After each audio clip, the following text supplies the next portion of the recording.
So, Namaskar everyone. I'm back again. My name is Dr. Manish Yadav. And in the series, what we are talking and discussing about Burnett's approach and Burnett's cases, it's a small effort from my side to understand Burnett, especially what he did in his difficult, challenging, and pathological cases. And it's my little effort that I'm trying to do is to summarize or try to analyze basically what he did in his practice so that we can learn from it. And there are a lot of hidden gems.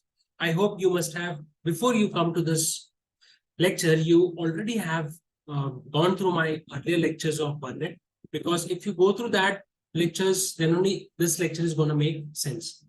Now, other lectures have been quite short, like, 30 minutes, 40 minutes.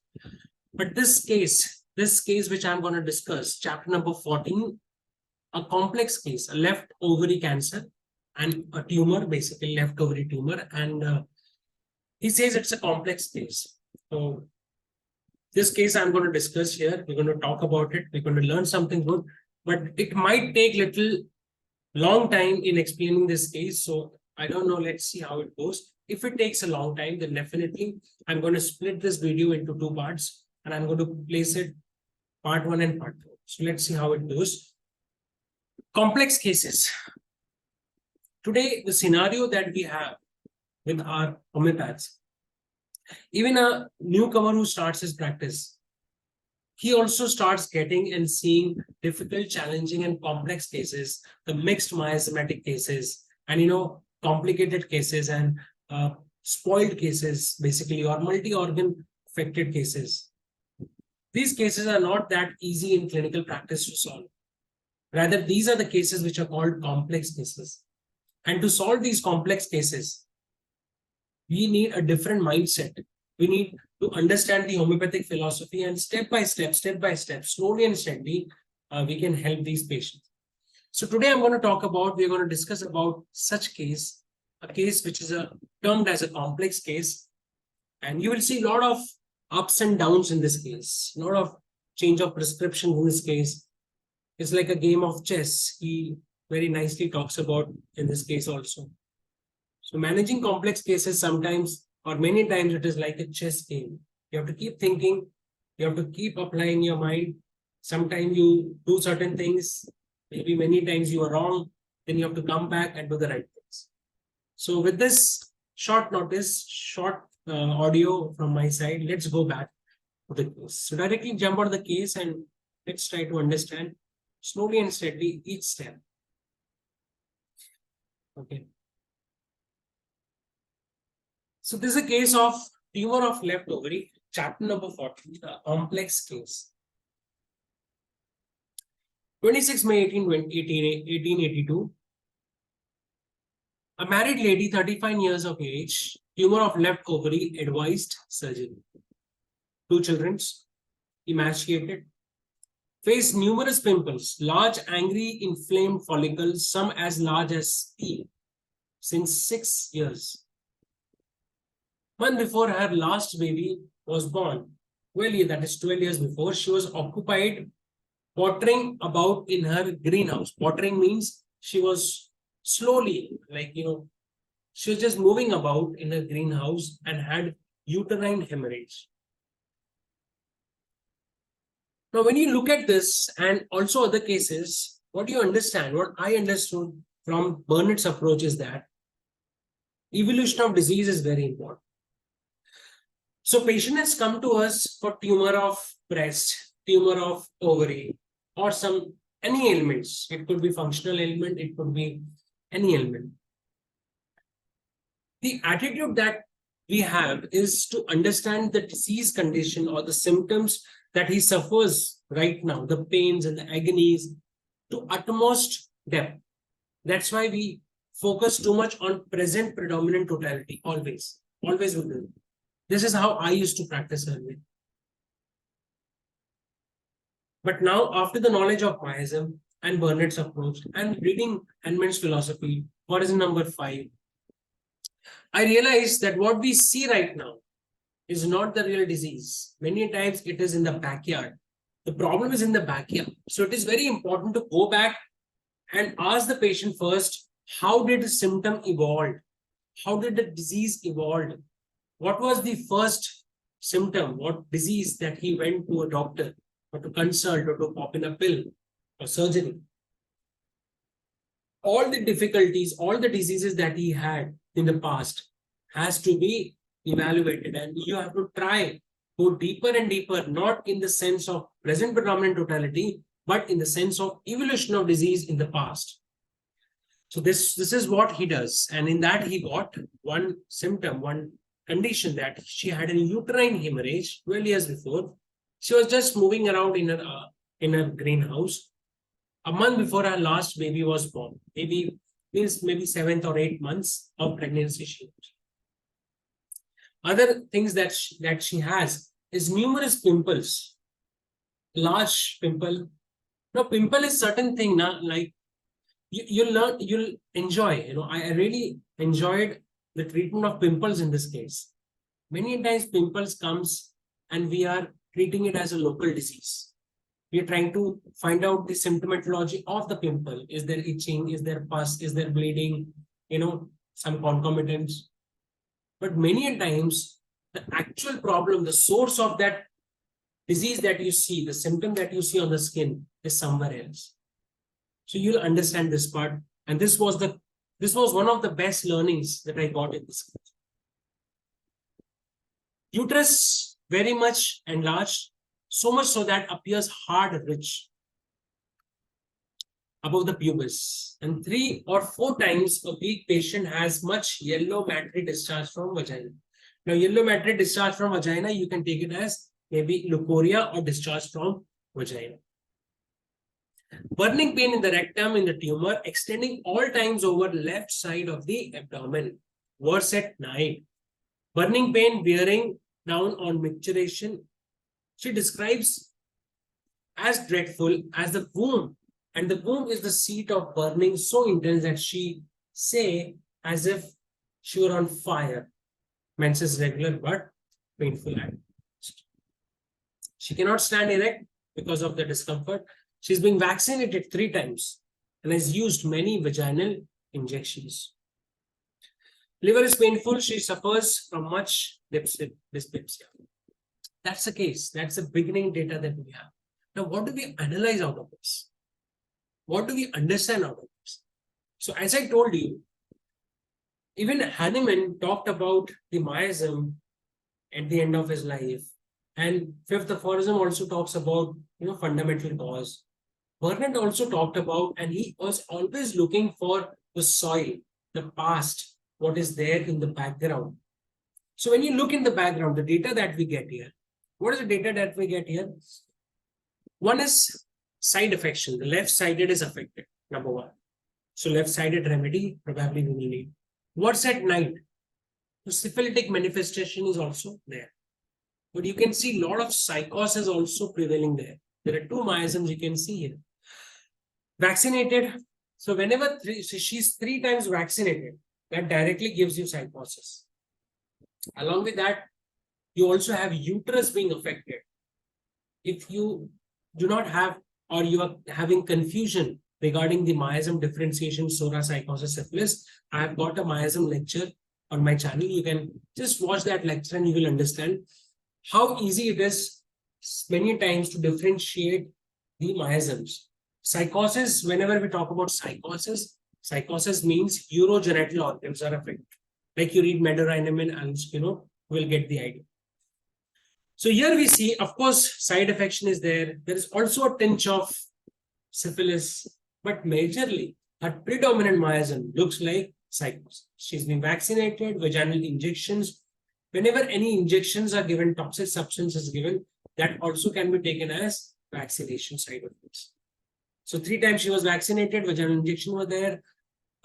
Then the area that is affected is uterus, urination, genitourinary tract, and if you go back, okay, and tumor, right? So let's see what he does. Thinking, right? Thinking. Analysis. As I told you, left-sided affection, uterine affection, liver affected, night aggravation, vaccination, vaginal injection, psychosis. So this gives a tinge of predominant miasm psychosis and night aggravation, definitely syphilis. So we have got psychosis and syphilis. But out of that, predominant is psychosis. So we give the first remedy. We try to treat the psychosis. Why? Urogenital organ and vaccination both together. So Tuja 30 was given. What happens now? Less leukorrhea. Yeah, also leukorrhea is a part of psychosis. So less leukorrhea. She can now stand up straight. If you remember, she was not able to stand because of pain and discomfort. Now she can stand up straight. The skin on the left side of the abdomen is much darker than of the right. So, and what he does here is that he gives viscum album. Now, viscum album he gives. Why he gives viscum album? The indication is not given. But what I understood is that, see, the one part what he tries to do is to go back and try to find out basically the miasmatic traits. He will address that. And then the present predominant totality, what is the trouble with the patient? So this patient was having left side tumor and lot of pain, lot of kind of overalgia or tumor pain was there. So what I will do is that basically I would repertorize, take location, sensation, modality and find out the acute remedy.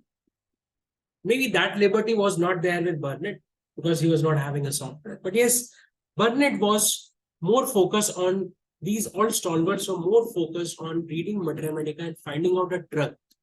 So left-sided pain, he wanted to get this suffering, like the suffering of overalgia, left side, present predominant totality. On that basis, the acute remedy he chose was overalgia.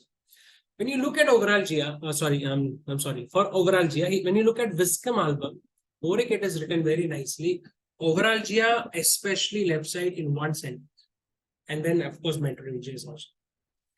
So on this basis, he gave viscum album as an acute remedy.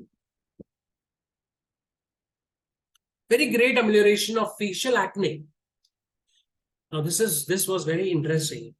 See, the remedy was not given for facial acne. It was not considered.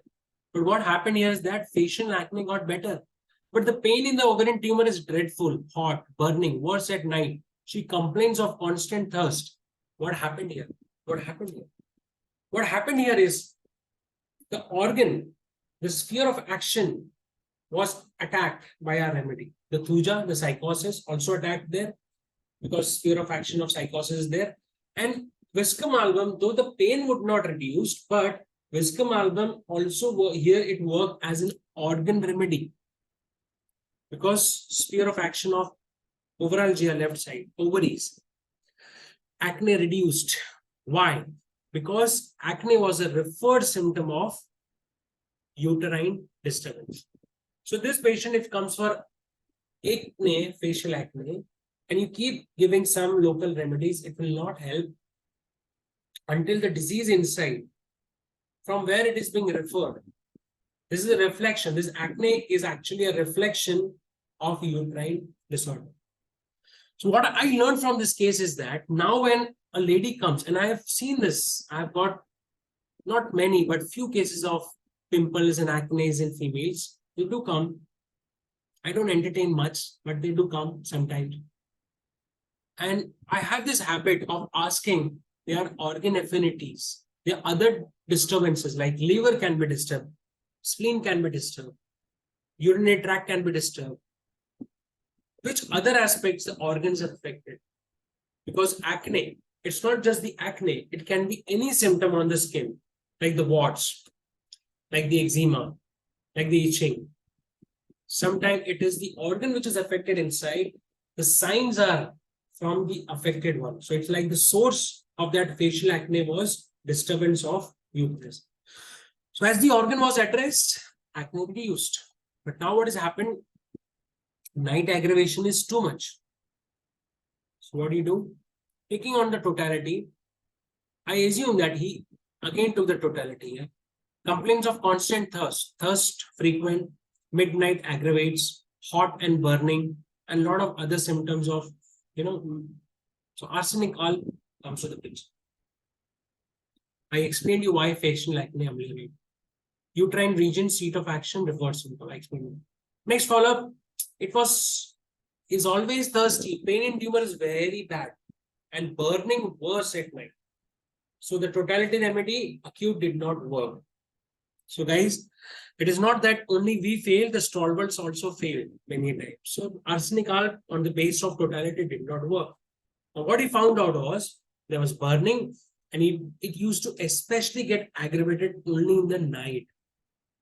And on this basis, he gave aurum metallicum. Why aurum metallicum? Burnette, of course, worse at night means totality remedy is given, it's not working. Whenever night aggravation is there, you will see Burnett using syphilitic remedies like mercury, syphilinum.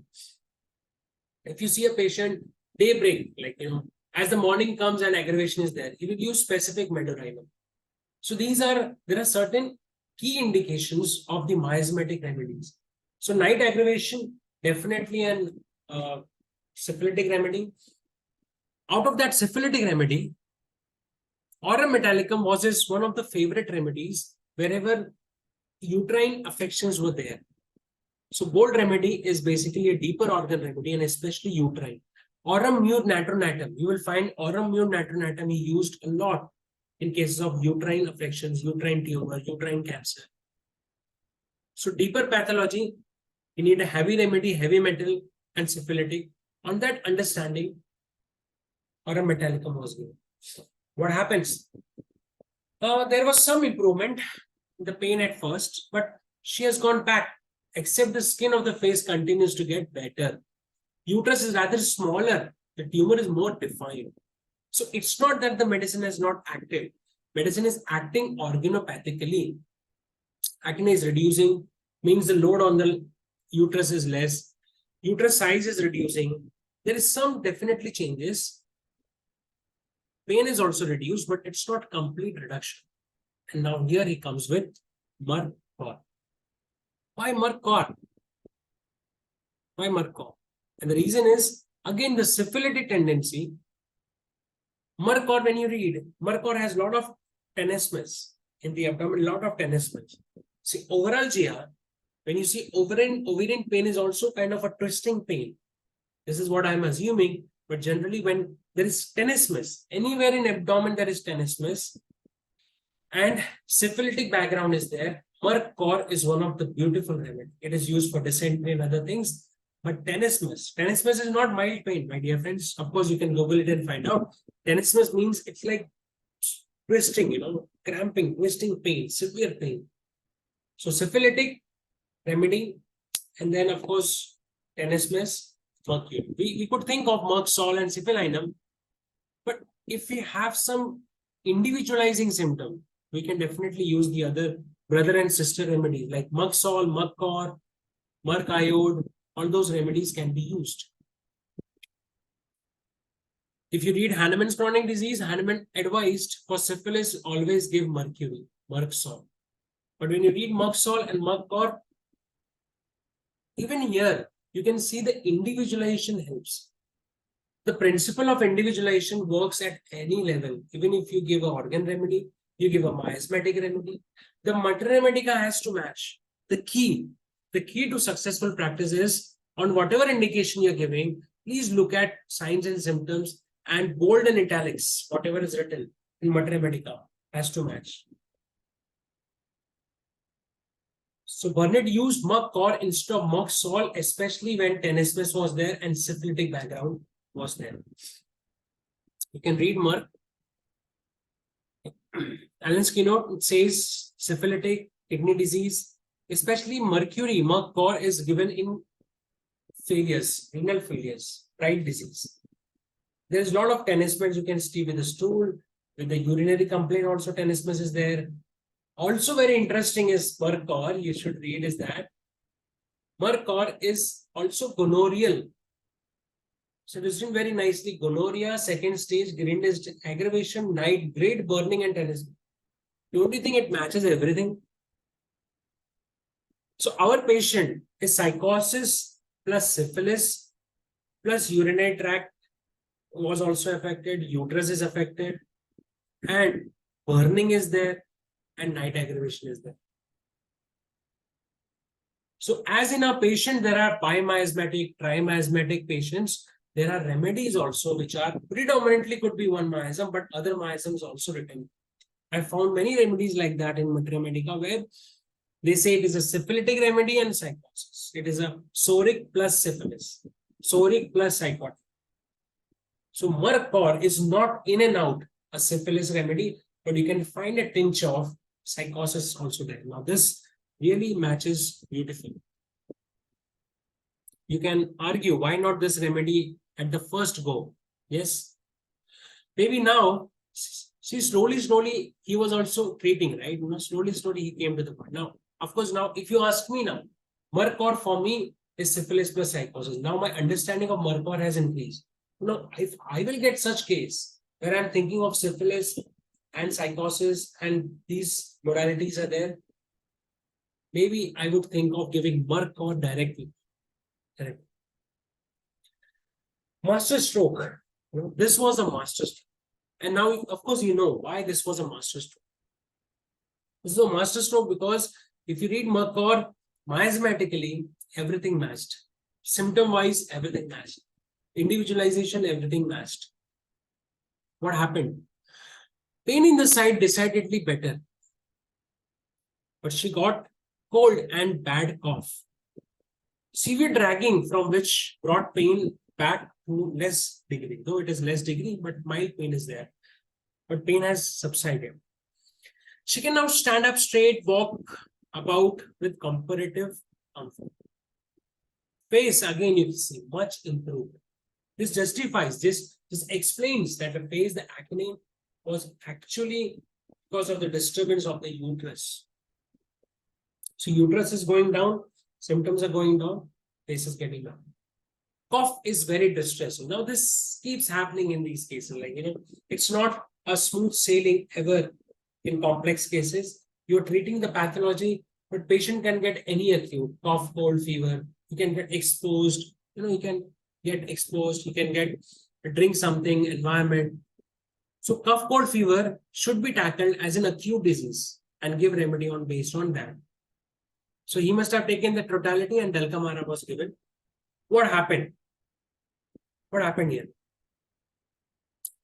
Also, one more thing is there. What I understood here, Dulcamara though he gave, but I understood that exteriorization is happening. Exteriorization is happening. And improvement is happening. Don't you feel so? If it was not exposed, like I don't know if this case she got exposed to cold weather or you know damp or rain she got with. She got exposed to something like rains or cold. That's how Dulcamara is given. I don't know, this data is not available. But if suddenly cold and cough comes, fever comes, means it is inside out. Disease is going inside out. That's a good sign. Improvement is happening. If it was my case, probably I would have waited and see if the cough passes. But yes, if cough is distressing, then you have to intervene. You can do acute totality or wait and watch. That is your choice. Or maybe use superficial remedy like Dulcamara. Still some cough that she thinks comes up from the stomach. Tumor is smaller, cough shakes her good day. Tumor is going down, but cough is troubling her. He gives lycopodium again on the basis of totality. But lyco is deeper acting remedy. So I'm assuming he took the totality again and he gave lycopodium. The side pain is worse, in fact, unbearable. What happened here? Now what happened here? Yeah, I'm explaining burnette, but I'm also trying to understand the mistakes that happened. I'm also trying to understand because the same thing happens. Sometimes when we are in too much change of remedies, we keep changing the remedies, there are a lot of problems can happen. Hence, it is very crucial for every individual homeopaths to refer to Ken's 12 observation. Ken's 12 observation is a actual guide towards your indicated remedy, whether it is acting, not acting, right remedy, wrong remedy. The course of disease where it's going is going to be curative, palliative, incurable. Everything is given by Ken's 12 observation. So in follow-up management, in dealing with complex cases, I would like to add here is please look into Kenstrel observation. So pain worse. In fact, it became unbearable. And lycopodium he must have given, but lycopodium is a deeper remedy. Symptoms took wrong turn. And according to my understanding, this was a wrong remedy. It happens in our practice also. We also give many times, patient is improving, and we intervene with a remedy, and suddenly something happens. The wrong remedy. What is to be done? Fall back on hypodermic injections. So get at any rate some temporary relief from pain. This is what he's asking. Burnette writes, what should be done? Like in today's scenario, should we refer the patient to the hospital? What should be done? No. He says, no. I know that the road leads to bad. That road leads to bad. I know that. And then he says, magis venom magis remedium. This is a French or Latin word. It means great poison, great remedy. Must be true. There is no science in therapeutics worth the having. And again, ox glans mox res grans remedies. This proverb means that we should not be afraid to use extreme remedies when we face with extremely important problem. That's amazing, right? This quote is so amazing. So he says, greater the poison, greater the remedy, greater the problem, greater is the suffering of the patient, more damaging remedy has to be used. Don't be afraid of using the extreme remedy. We are sometimes scared of using remedies like lacasis, crotalis, maybe, hyposania. These are some very bad remedies. Terentivala cubensis. We are afraid, and especially pathological cases, we are really afraid. He says, so then bigger the problem, bigger the remedies. Don't be afraid of that. Use it. This is what I like, this attitude of Burnette I like, because he knew that he was wrong, or he got stuck, or the case is deteriorating. He would never give up. And his conviction on homeopathic principle that I will take the patient out through homeopathy was amazing. And this is what inspires me to read Burnette again and again and to replicate the same thing in my practice. Finally, dusky coloration, nocturnal exhibition, and temporary relief yielding to mercury was there. So there was a temporary relief yielding to mercury. Of course, you can see the remedy. So he thinks entirely and he says the syphilitic manifestation is there and syphilinum, miasmatic zoic remedy. Syphilinum is one remedy in syphilitic diathesis. Of course, Hahnemann did not promote it because that time, I think syphilinum was not proved yet. Burnette uses syphilinum a lot. When only syphilitic tendencies are there, and you find that you have already given syphilitic remedies, but still something is remaining, then syphilinum does wonders. In some place, he has written very nicely that the totality remedy will relieve. Totality remedy will relieve, but the disposition will not go. Disposition will go only by zoic remedies. What are zoic remedies? The miasmatic remedies. The miasmatic remedies are like nuclear bombs. They go directly and destroy everything, the disease. So cure, in real terms, a cure can happen when a patient gets out of his complete disposition. And to create disposition, zoic remedies. And what happens here is that December 20th,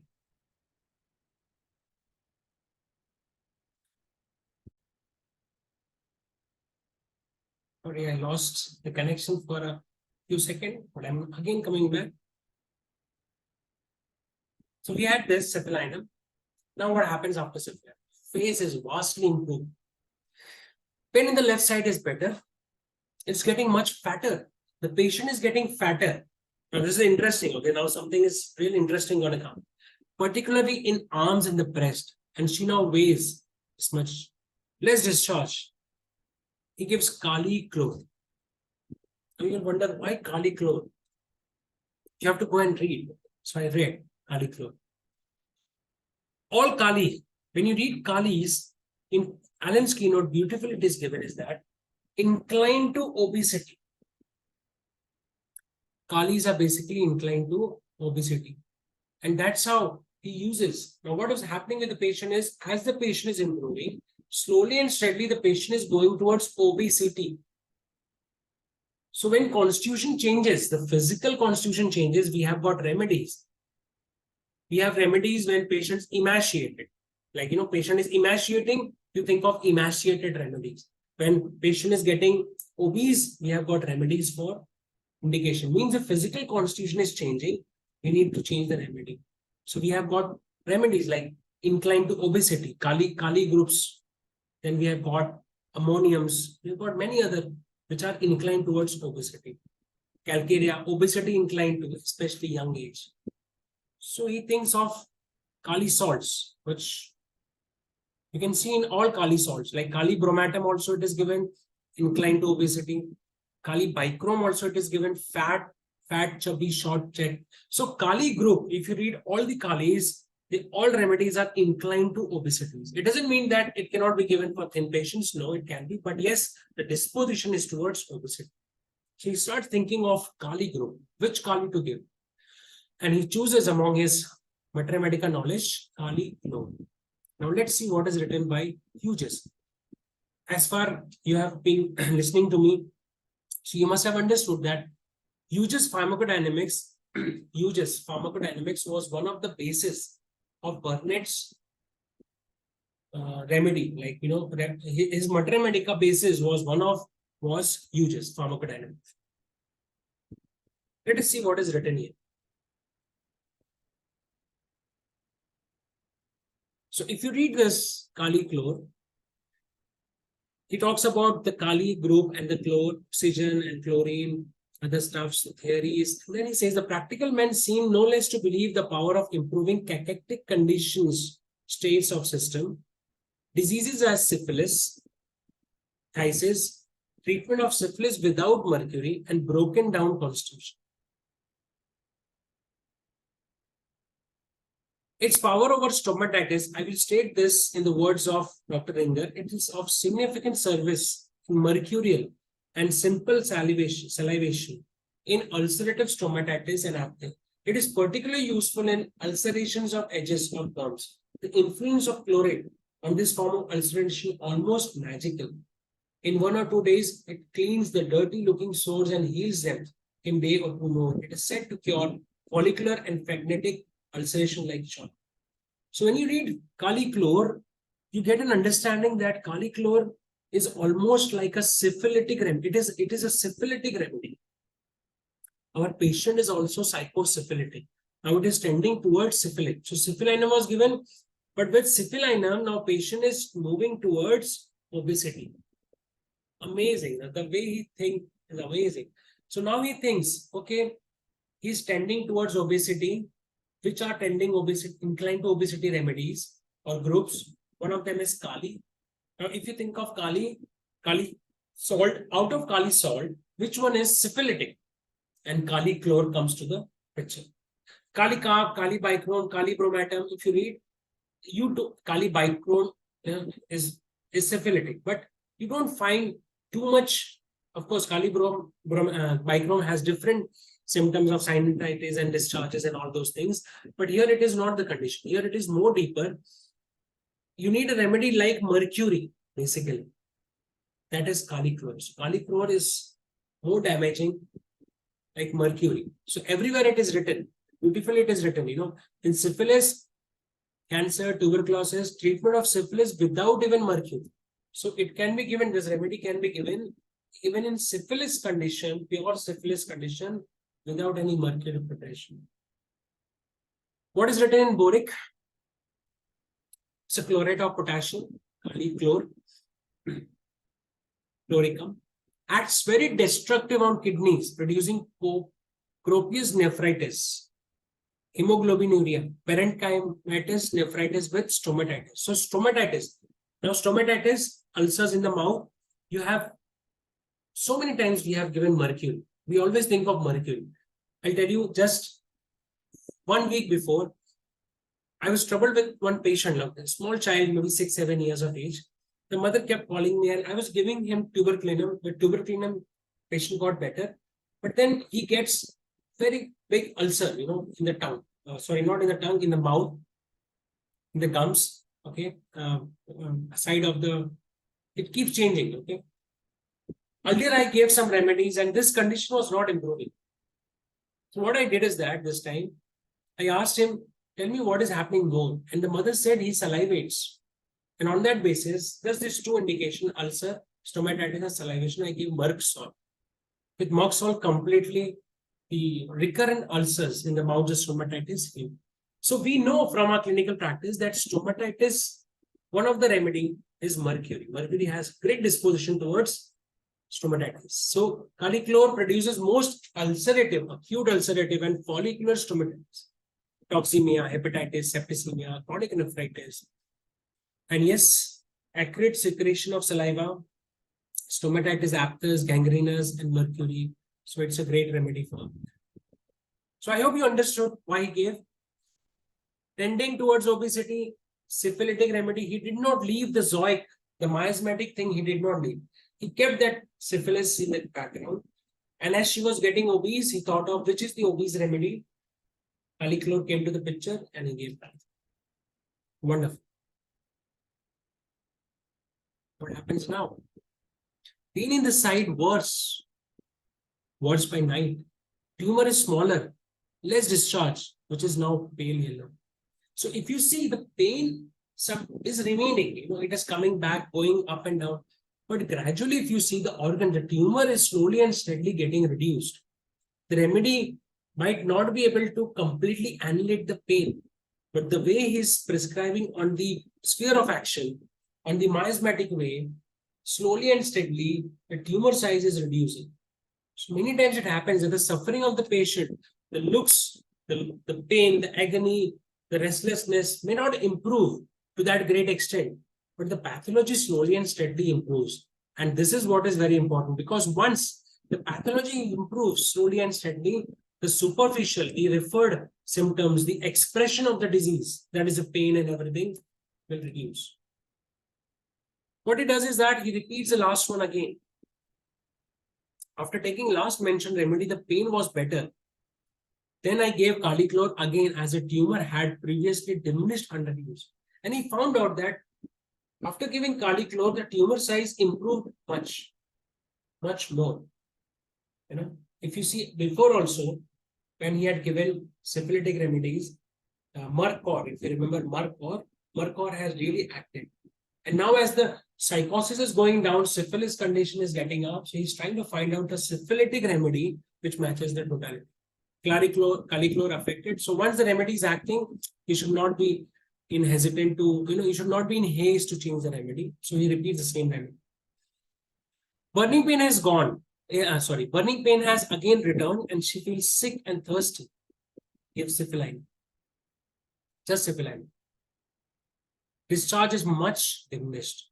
The tumor, though smaller than formerly, is still very evident and very painful, particularly at night. The night symptom is not going. So my dear friends, sometimes people ask me, oh, syphilis is there. We'll give one dose of syphilina, mercury, or the syphilitic remedy, and we'll get better with that. I tell you, my friends, it is not that easy. The miasmatic symptoms, to remove the miasmatic symptoms, it is actually not easy. It is so ingrained in the soil. And imagine it is hereditary. It's coming from ages. How can your one or two remedy can annihilate it? You need repeated attacks of remedies. So what he does is that he gives Bovista. Why Bovista? Bovista, you can go and read Bovista. Bovista is also a syphilitic remedy. Leukorrhea is there. And last sensation is there. I don't know exactly why Bovista was given. But yes, on the basis of totality he gave. So now what I will do here is that if this was my patient, I would again take the totality and out of that take the menstrual symptom, the leukorrhea, the ovarian location sensation modality, and try to find out the symptom in boric and antiscleric, which is matching, and especially syphilitic drug. So Bovista on that basis, but no change. So it was a wrong remedy. Yes. And then he gives Lepis alba. Lepis alba, I will not talk much here, but Lepis alba, tumor of uterus. There's a case which I have discussed. You can go and read that case where I have extensively spoken about lepus alba. Lepus alba is a remedy where the tumors are there, but they are spongy in character. And he used in uterine tumor a lot, lepus alba a lot, when the sponginess is there. So lepus alba used here. Okay. I mean, scrophulous, goiter, carcinoma. I will not talk about all those things, but yes, you can go to the symptoms and you don't give specific remedies. Now, please remember when I'm sharing this, first of all, I'm not burnette. I'm just trying to, with my little knowledge, trying to understand. But whatever I have understood is that it is not specificity. It is not just the sphere of action or the seat of action is giving. He tries to find out the symptoms, like lepus alba also if he gives. Now, when we talk about lepus alba has its own symptom. There's elasticity, fibrous tumors are there. Then fainting swoons means during menses, you'll find that during menses, they fall, they have vertigo, they fall down, faint during menses with the pain of the menses. So these are the symptoms that they actually look for. So even if you're giving a mother tincture or an organ remedy, it won't work until it is individualized and found out symptoms in the. And other symptoms of lepus are ravenous hunger. So these symptoms must have been matched. Pain in the tumor is dreadful. So after lepus alba, tumor might be there, but pain is not gone. So again, he gives syphilis. There is still a great deal of pain, worse at night, but discharge is less. Status quo. No improvement. What to do? So after doing so many things, it is still a status quo. What to do now? You have any idea? After doing so much hard work, again, the condition remains same. So what do we do now? I'm stopping my video here and I would like you to come back and write to me, write in the comment box, think about it. What would you do? What other symptoms you would take? How do you approach? Has not this happened earlier in your cases also? I have got stuck in so many cases after giving, managing these tough, difficult cases with very good indications. Patient is improving also, but then some time comes when it gets stuck and your brain stops, thinking. So what should you do? You should take a break, go and read, analyze it again, and come back. So I'll be coming back in the part 2. I'll be taking you again. The same case will extend and we'll try to understand what he did, how he did, and what were the learnings out of this case. Thank you very much. We'll be back again in the part 2. I'll see you in the part 2 of this book.